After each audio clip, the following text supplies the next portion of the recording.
حضور نبی کریم صلی اللہ علیہ وسلم کی محبت کے بارے میں فرمایا کہ تم میں سے کوئی مومن نہیں ہو سکتا جب تک اپنی جان اپنے ماں باپ اولاد سے زیادہ میں اس کو محبوب نہ ہو جاؤں۔ اور یہ فرمایا کہ جس کے ساتھ محبت ہوتی ہے انسان کو اس کی بات سے بھی محبت ہوتی ہے اور اس کی ذات سے بھی محبت ہوتی ہے۔ اب سب سے زیادہ خیر خواہ کون ہے؟ ماں باپ بھی اپنی اولاد کے خیر خواہ ہوتے ہیں، لیکن ان کا دائرہ صرف محدود ہوتا ہے اسی دنیا کی خیر خواہی تک، اپنے گھر تک، گھر کے باہر جو دائرہ ہے وہاں تک۔ لیکن حضور نبی کریم صلی اللہ علیہ وسلم کی جو خیر خواہی ہے وہ دونوں جہانوں کے لیے، بلکہ دونوں جہانوں کے لیے حشر کے میدان کے اندر خود قرآن مجید نے یہ بات بیان کی کہ وہاں ماں بیٹے کو نہیں پہچانے گی، بیٹا ماں کو نہیں پہچانے گا۔ وہ مشہور واقعہ حدیث میں ذکر کیا جاتا ہے کہ ایک شخص ایسا ہے جس کی ایک نیکی کم ہوگی اور اس کو کہا جائے گا کہ بھی ایک نیکی لے آؤ، تم میرٹ پہ آ جاؤ گے، جنت میں چلے جاؤ گے۔ اب وہ ایک نیکی کی تلاش میں نکلے گا، سب سے پہلے ظاہر کہاں جائے گا؟ ماں باپ سے کہے گا کہ صرف ایک نیکی کا سوال۔ وہ کہیں گے بیٹا دنیا نہیں ہے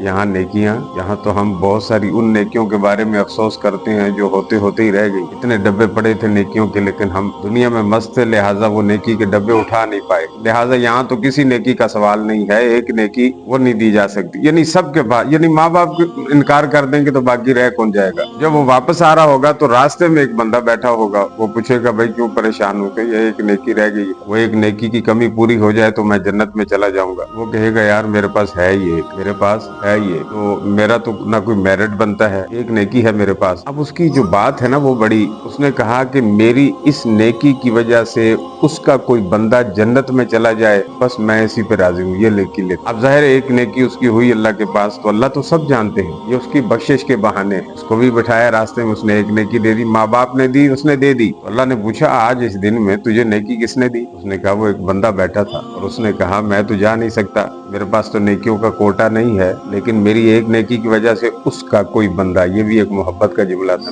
اس کا کوئی بندہ جنت میں چلا جائے۔ میں وہاں تو کچھ کر نہیں سکا تو یہاں پر چلو اتنا تو کر لوں نا کہ میری نیکی کی وجہ سے اس کا کوئی بندہ جنت میں چلا جائے۔ اللہ فرمائیں گے اچھا میرے سے زیادہ سخی بنتا ہے، تو جنت میں جا اس لیے کہ تو میرٹ پر آ گیا، تیری نیکیاں پوری ہو گئی، وہ جنت میں جائے اس لیے کہ میں ایسے کو بھی جنت میں بھیج سکتا ہوں جس کے پلے ایک بھی نیکی نہ ہو۔